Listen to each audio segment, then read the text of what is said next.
வணக்கம். இன்னைக்கு 5th சமூக அறிவியல் கொஸ்டின் நம்ம பார்த்துட்டு இருக்கோம். அதோட கண்டினியூஸ் பார்க்கலாம். எல்லாமே சிம்பிளாக இருக்கிறதுனால கொஞ்சம் வேகமாக தான் இருக்கும். நீங்களுமே ஒரு தடவை அதை கேட்டிங்கனாலே உங்களுக்கு அந்த கொஸ்டின் வந்துச்சுன்னா ஈஸியாக நீங்கள் ஆன்சர் அட்டன் பண்ணிடலாம். ஃபர்ஸ்ட் கொஸ்டின் என்ன பார்க்கலாம்னா, பழங்கால மனிதன் முதலில் கண்டுபிடித்த உலோகம் எது? நமக்கு ஆன்சர் தெரியும், செம்பு. ஃபர்ஸ்ட் மனிதன் என்ன கண்டுபிடிச்சாங்கன்னா செம்புங்கிற உலோகம் தான் கண்டுபிடிச்சிருக்கான். அடுத்து, தன் தொடைகளின் சதையை காயப்பட்ட ஒரு புறாவிற்காக வழங்கியவர் யார்? அது ஒரு கதையே இருக்குது. இந்த கதையெல்லாம் நம்ம போக போக சொல்லி உங்களுக்கு நான் டீச் பண்ணுறேன். அது யாருன்னா சிபி மன்னன். தன் தொடைகளின் சதைகளை காயப்பட்ட ஒரு புறாவிற்கு வழங்கியவர் யார்? சிபி மன்னன். தேர்ட் கொஸ்டின், மயிலுக்கு போர்வையை அளித்தவர் யார்? ஆன்சர் பேகன். ஃபோர்த் கொஸ்டின், காலநிலை என்ற சொல் எந்த கிரேக்க சொல்லிலிருந்து தோன்றியது?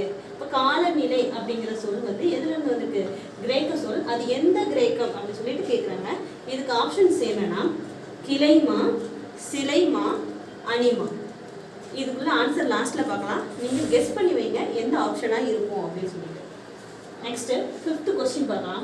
வளிமண்டலத்தில் காணப்படும் ஆக்சிஜனின் அளவு எவ்வளோ? எத்தனை பர்சன்டேஜ் ஆக்சிஜன் வளிமண்டலத்தில் இருக்குன்னா 21% இருக்கிறது. அடுத்து, உலக சுற்றுச்சூழல் தினம் ஜூன் 5. உலக சுற்றுச்சூழல் தினம் ஜூன் 5. உலக ஓசோன் தினம் எப்பனா செப்டம்பர் 16. பூமியில் காணப்படும் அச்சக்கோடுகள் எத்தனை? இதுல அச்சக்கோடுகள், தீர்க்க கோடுகள்னு சொல்லிட்டு 2 வகை இருக்குது. அதுல அச்சக்கோடுகள் எத்தனைனா 180. 9th கொஸ்டின், புவியில் காணப்படும் தீர்க்க கோடுகள் எத்தனை? இப்ப அச்சக்கோடுகள் 180, அதோட 2 மடங்குக்கு தான் தீர்க்க கோடுகள். ஸோ 360. நன்றி. என்ன நன்றி சொல்லிட்டேன்னு நினைக்கிறீங்களா? வாங்க அந்த கோடுக்கு என்ன கெஸ் பண்ணீங்கன்னு பார்க்கலாம். இப்போ 4th கொஸ்டின் காலநிலை என்ற சொல் எந்த கிரேக்க சொல்லிலிருந்து தோன்றியது? அதுக்கு ஆப்ஷன் கிளைமா. தேங்க்யூ.